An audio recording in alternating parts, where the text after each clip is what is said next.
என்றும் நான் செல்ல மாட்டேன். கர்த்தர் நல்லவர், கர்த்தர் நல்லவர். அல்லேலூயா. அவரை நேசிக்கக்கூடிய ஒவ்வொரு பிள்ளைகளுடைய வாழ்க்கையிலும் வரக்கூடிய பிரச்சனைகளை அவர் ஒருவரால் மட்டும்தான் என்ன பண்ண முடியும்? சரிபடுத்த முடியும். அல்லேலூயா. அது வாழ்க்கையாக இருந்தாலும் சரி, வேலைகளாக இருந்தாலும் சரி, ஊழியங்களாக இருந்தாலும் சரி, குடும்ப காரியங்களாக இருந்தாலும் சரி, எந்த ஒரு காரியத்திலும் நாம் என்ன முயற்சி எடுத்தாலும் அது ஒரு காலகட்டங்கள் என்ன பண்ணுங்க, தோல்விகளை போல காணப்படும்.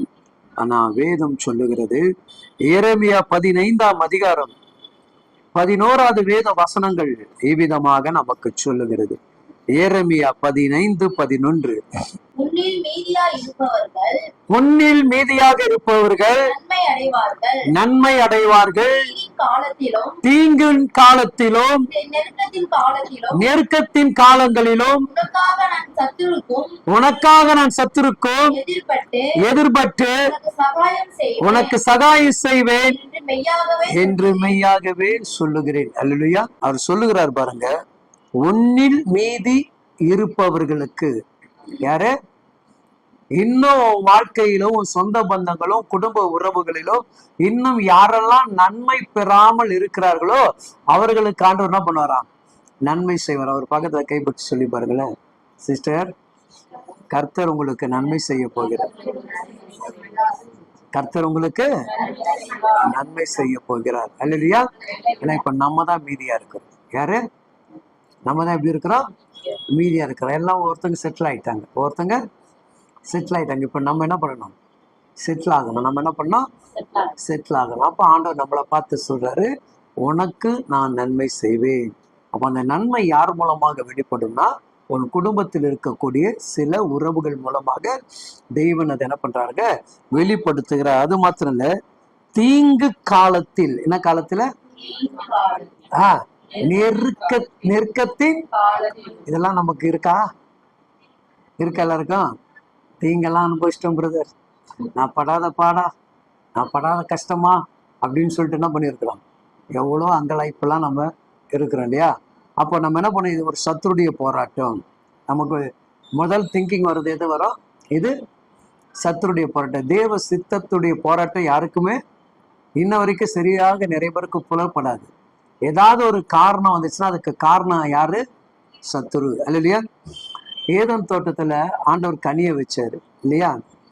கனியை வச்சிட்ட பிறகு அந்த இடத்துல சத்துரு சோதிப்பதற்கான கடவுள் என்ன பண்ணல? சத்துருவை கொண்டு வந்து ஆதாம் ஏவாள் கிட்ட கொண்டு வந்து விடல. சத்துருவா என்ன பண்ணுது? யார்கிட்ட வருது? அப்போ நான் எதையோ ஒன்றை எதிர்பார்த்து ருசிக்க வேண்டும் என்று நான் விரும்பும் போது என் ருசியை என்ன பண்றாங்க? பிசாசனவன் அறிய ஆரம்பிக்கிறான். அல்லேலூயா. இப்ப நல்லா கவனிச்சு பாருங்க. நல்லா நீ டிவி பாப்பன்னு வச்சுக்கியேன், கண்டிப்பா உனக்கு துணைக்க யார் அனுப்பாங்க? அடுத்த டிவியில நல்லா பாட்டு பாக்குறவனோ சீரியல் பாக்குறவனோ உன் பக்கத்துல உட்காந்துப்பாங்க. பாக்குறீங்களா? மொபைல்ல கூட நீங்க பாங்க, டிராவல் பண்ணுவோம், கார்லயோ பஸ்லயோ ட்ரெயின்லயோ போகும்போது நம்ம ஏதாவது போட்டு உட்கார்ந்துருப்போம். இல்லை எவனா ஒருத்தன் உட்காந்து போட்டு பார்த்துருப்பான். நம்முடைய கண் என்னாகும்?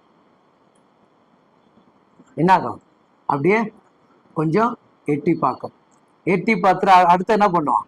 நம்ம மொபைல் எடுத்து நம்ம பார்ப்போம். அப்ப என் கையில இருக்கிறதை ஒருத்தர் என்ன பண்றாங்க? நினைவுபடுத்தக்கூடிய சூழ்நிலை வரும் பொழுது நான் அதுக்குள்ள என்ன பண்றேன்? அடிமையாகிறேன். அல்லையா? அப்ப தேவாதி தேவன் எப்பொழுதும் நம்மளை என்ன பண்றது இல்லைங்க? அடிமைப்படுத்துவதற்கான வழிகளை எந்த காலத்திலும் கர்த்தர் உருவாக்க மாட்டார். அவர் செய்யக்கூடிய காரியம் என்னன்னா, தீங்கு காலங்களிலும் நெருக்கத்தின் காலங்களிலும் உனக்காக நான் சத்துருக்களுக்காக, யாருக்கு? உனக்கு வந்த பிரச்சனை வரக்கூடிய அந்த சத்துருக்கு நான் என்ன பண்றேன்? எதிர்பட்டு உனக்கு சகாயம் செய்வேன் என்று மெய்யாகவே. அல்லேலூயா. அவ்வளவுதான்.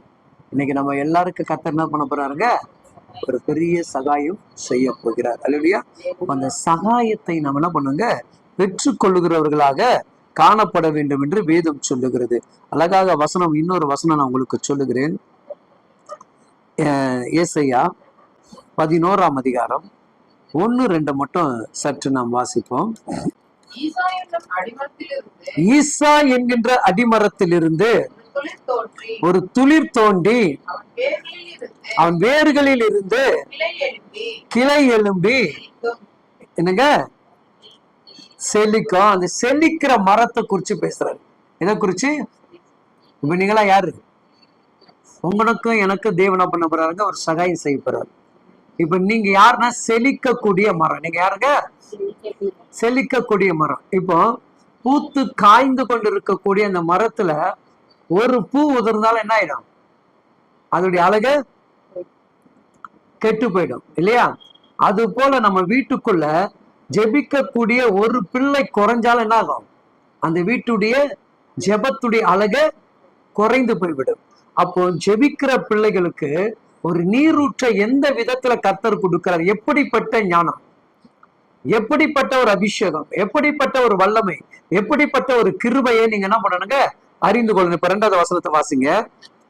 ஞானத்தையும் உணர்வையும் என்னங்க முதல்ல என்ன கொடுக்கிற? பக்கத்துல கைப்பிடிச்சு பார்த்து சொல்லுங்க. ஞானத்தையும் அருளும் ஞானத்தையும் உணர்வையும் அருளும் ஆவியும்.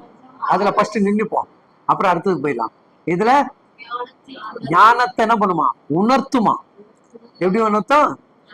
ஞானமாக செயல்படுறா, ஞானமாக பேசுறான்பா, ஞானமாக நடந்துக்கிறான்பா. எவ்வளவு இவனுக்கு ஞானம் இருக்குது பாருப்பா இல்லையா? அப்படிதானே சாலமோனை பார்த்து ராஜஸ்திரிகள் என்ன பண்ணாங்க? இந்த சாலமோனுக்கு எப்படிப்பட்ட ஞானம், இந்த ஞானத்தை குறித்து கேள்விப்பட்டு என்ன பண்றாங்க? எல்லா ராஜஸ்திரிகள் எல்லா ராஜாக்கள் யாரை தேடி வராங்க? சாலமோனை தேடி வராங்க. அப்ப சாலமோன் கேட்டது எது கேட்டான்? ஞானத்தை. ஆனா இப்ப ஆவியான நமக்கு எதை சொல்றாரு? உனக்கு ஒரு நீரூற்று உன்னிலிருந்து என்ன பண்ணா எழும்பும். நீதான் அந்த பிரகாசிக்கிற, நீதான் அந்த ஜொலி, நீதான் அந்த நீரூற்று, நீதான் அந்த கணம், நீதான் அந்த அபிஷேகம், நீதான் அந்த வல்லமை, இதெல்லாம் நீதான் சொல்லிட்டு அதற்கு நான் முதல் உனக்கு என்ன கொடுப்பேன்? ஞானத்தையும் உணர்வையும் அருளும் ஆவியும் ஆலோசனையும் பலனும். எப்படிங்க? ஆலோசனையும் பலனும் அருளும் ஆவியும் அறிவையும் கர்த்தருக்கு பயப்படுத பயத்தையும். கர்த்தருடைய ஆவியானவர் எபினேசர் மேல் தங்கி இருப்பார். எபினேசர் மேல என்ன எப்படி ஆவி கொடுக்கிறாரு? இதுல எந்த ஆவியாவது நம்ம கிட்ட செயல்பட்டு இருக்கா? இதுக்குள் சொல்லப்படக்கூடிய இந்த அபிஷேக ஆவி நமக்குள்ள செயல்படுகிறதா? சொல்லுங்க. ஃபர்ஸ்ட் ஆவி என்ன? இது நம்ம கிட்ட கொஞ்சம் கடினமானது. இது நம்ம கிட்ட என்ன கிடையாதுங்க? கொஞ்சம் கடினமானது. அந்த ஞானம் நமக்கு கிடைக்குமா கிடைக்காதா என்ன பண்ணது தெரியாது. அப்ப ஞானத்தை உணர்த்துகிற ஆவி. அடுத்த பாத்தீங்கன்னா எதுங்க? ஆலோசனை பலனையும். ஆமா, நம்ம நிறைய பேருக்கு ஆலோசனை கொடுப்போம், அது உண்டு. அது என்ன பண்ண முடியும்? மறுக்கவே முடியாது. அல்லையா? எடுத்ததுக்கெல்லாம் ஆலோசனை கொடுப்போம். எடுத்ததுக்கெல்லாம் ஆலோசனை கொடுத்து என்ன பண்ணுவோம்? என்ன தெரியுமா, நான் எவ்வளவு பெரிய பலன் தெரியுமா? இதெல்லாம் யார்கிட்ட இருக்கு இல்லையா? ஆலோசனை கூட எப்படின்னா, ஒரு குடும்பத்துக்கு சூழ்நிலையை அறிந்து என்ன பண்ணுவாங்க? ஆலோசனை கொடுக்கணும். பிரச்சனை இருக்கும்போது நீ போய் ஆலோசனை கொடுத்தா அது என்ன பண்ணுங்க? பெருசுபடுத்தும். அவன் வழி என்ன பண்ணான்? அதிகமாக வேதனைப்படுறதுனால பாத்தீங்கன்னா, இந்த மரித்தவங்க போகும்போது ஒருத்தங்க அழுவாங்க இல்லையா? நீங்க போயிட்டு ஐயோ இப்படி நடந்துச்சுன்னு சொன்னா அவங்க என்ன பண்ணுவாங்க? இவங்களும் சேர்ந்து என்ன பண்ணுவாங்க? அழுவாங்க.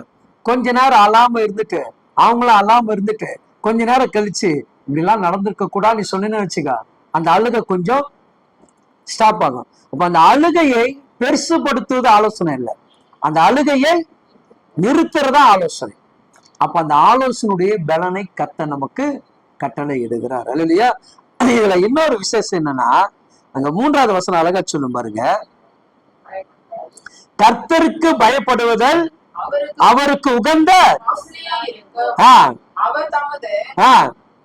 கண் கண்டபடியே நியாயம் தீர்க்காதபடி தமது காது கேட்டபடியே. நீ என்னதான் சொன்ன, நான் கண்ணால பாத்துட்டேன், இதை சொல்லிட்டேன் அதை சொல்லிட்டேன், அதுக்கெல்லாம் அவர் என்ன பண்ண மாட்டாரா? செவி கொடுக்க மாட்டார், அதுக்கேற்ற நியாயத்தை பண்ண மாட்டாராம். அவனுடைய சூழ்நிலை எந்த சூழ்நிலையில் தப்பு பண்ணப்பட்டது, எதற்காக இந்த சூழ்நிலை அவன் தள்ளப்பட்டான் என்பது அவனுடைய நீதி. யாருடைய நீதி? நீங்க நிந்திக்கக்கூடிய, உபத்திரப்படுத்தக்கூடிய, இவன் சரி கிடையாது, இவன் கேரக்டர் சரியில்லை, இவங்க இப்படிதான் அப்படின்னு சொல்றல, அவனுடைய கேரக்டர் அவர் ஆராயிறாரு. யாரு? தேவன் என்ன பண்றாரு? ஆராயிரு. அப்படி ஆராயும் போது அதுல இருந்தா நமக்கு தேவன் பண்ற நீதிகளை வெளிப்படுத்தி காட்டுறாரு.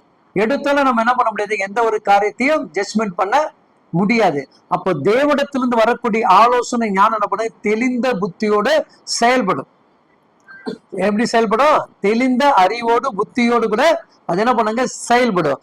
இப்படிப்பட்ட இந்த அதிகாரத்தை நீங்க முழுதும் படிச்சீங்கன்னா அவர் சொல்லக்கூடிய காரியங்களும் வினோதமாக இருக்கும்.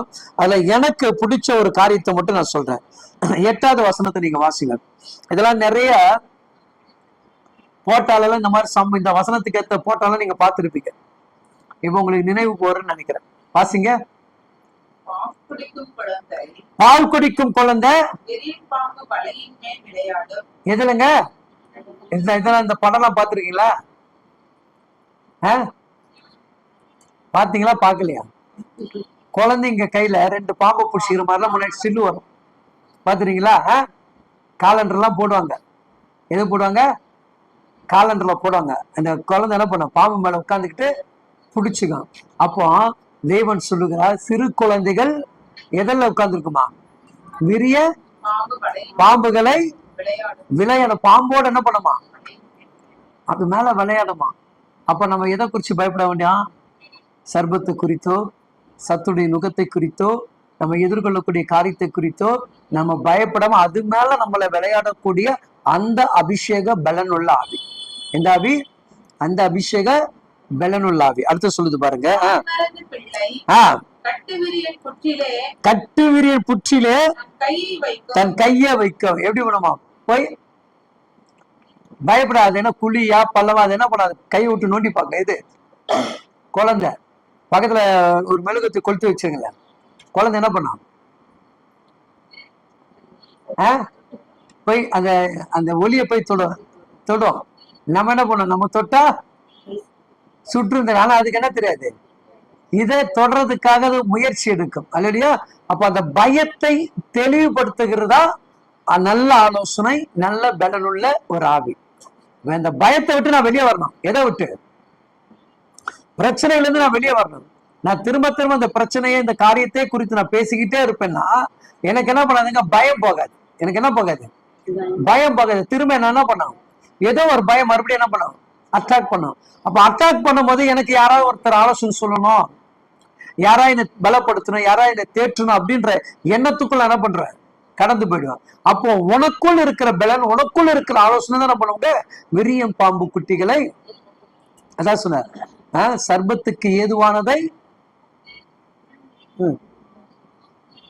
சாவுக்கு ஏதுவானதை நீ எதை குடித்தாலும் அது உன்னை என்ன பண்ணாது, பல் சர்பத்தையும் தேள்களையும் மிதிக்கிற வயசா.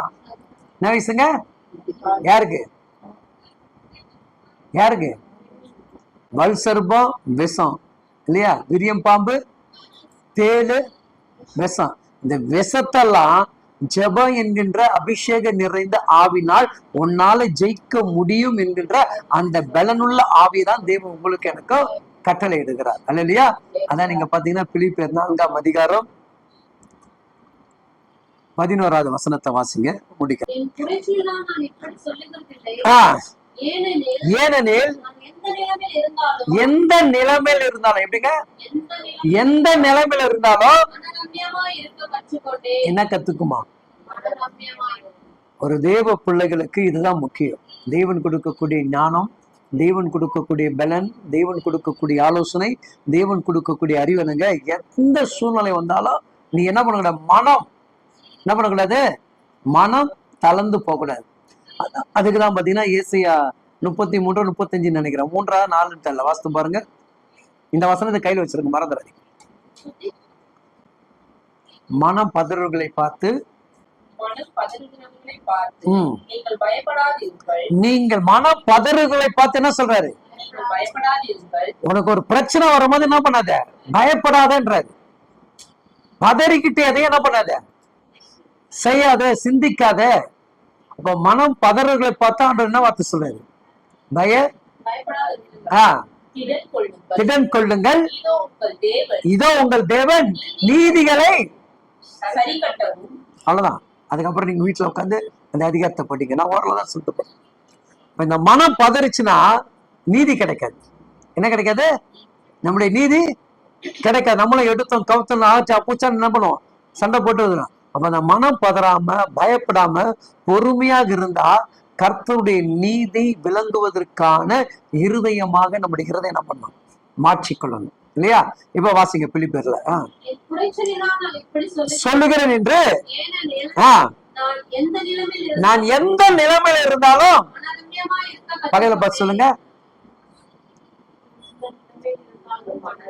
நான் கஷ்டத்துல இருந்தாலும் சரி, கடனுக்குள்ள இருந்தாலும் சரி, வியாதியில இருந்தாலும் சரி, சமாதான குலைச்சல் இருந்தாலும் சரி, நான் மன ரம்பியமாக இருப்பேன். எப்படி இருப்பேங்க? நல்ல மன மகிழ்ச்சியா இருப்பேன். அல்லையா? சொல்லி ஜெபிப்பீங்களா? அப்படி சொல்லி ஜெபிக்க முடியுமா? முடியுமா? முடியாதா? முடியாது. அல்லையா? அதுக்கு பக்குவம் வேணும். அதுக்கு என்ன வேணும்? தைரியம் வேணும். அதற்கு இன்னும் ஆண்டவர்கிட்ட என்ன பண்ணணும்? பலப்படணும். அல்லையா? அப்போ ஒரு பிரச்சனை வரும்போது எல்லாரும் என்ன பண்ணுவோம்? கலந்து போகணும். ஏன்னா நான் வாழ்க்கையில நிறைய பிரச்சனைகளே சந்தித்து கர்த்தர் எனக்கு துணையாக இருந்து பாதுகாத்து பாதுகாத்து நடத்தி வந்தனால எனக்கு எந்த பிரச்சனை இப்ப என்ன தெரியல, பெருசா தெரியல. ஏன்னா அதுக்கேற்ற பக்குவத்தையும் பலனையும் நான் பெற்றுக்கொண்டனால தைரியமா பேஸ் பண்ண முடியுது. உங்களால முடியுமா? முடியுமா? முடியுமா? அல்லையா? அதுதான் தேவன் எதிர்பார்க்கிறார். அல்லையா? ஒரு உபத்திரத்துல உன் நம்பிக்கை இழந்து போகாதபடி இன்னும் அதிகமாக தேவனிடத்தில் நம்பிக்கை வைராக்கியம் உடையவர்களாக நீங்க மாறணும். அல்லையா? இப்ப இன்னும் அதிகமாக ஆண்டவர் என்ன பண்றாரு? பிரகாசிக்க பண்றாரு, சொல்லிக்க பண்றாரு. அப்ப அவருடைய சித்தத்துக்கு ஏற்றபடி நீ ஆளுமைக்குள் வந்துட்டேன்னா அவர் உன்னை எடுத்து பயன்படுத்த ஆரம்பிச்சார். வாசிங்க.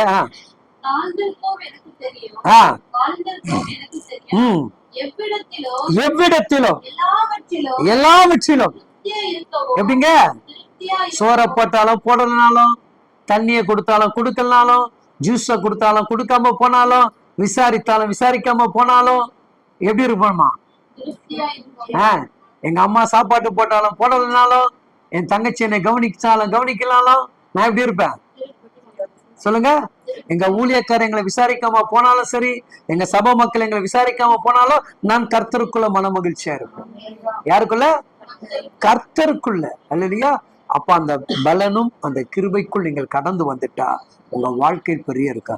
அப்பதான் சொல்லுவான், என்னை பலப்படுத்துகிற கிறிஸ்துவினால் எல்லாவற்றையும் செய்திட எனக்கு பலன் உண்டு சொல்லுகிறான். அல்லையா?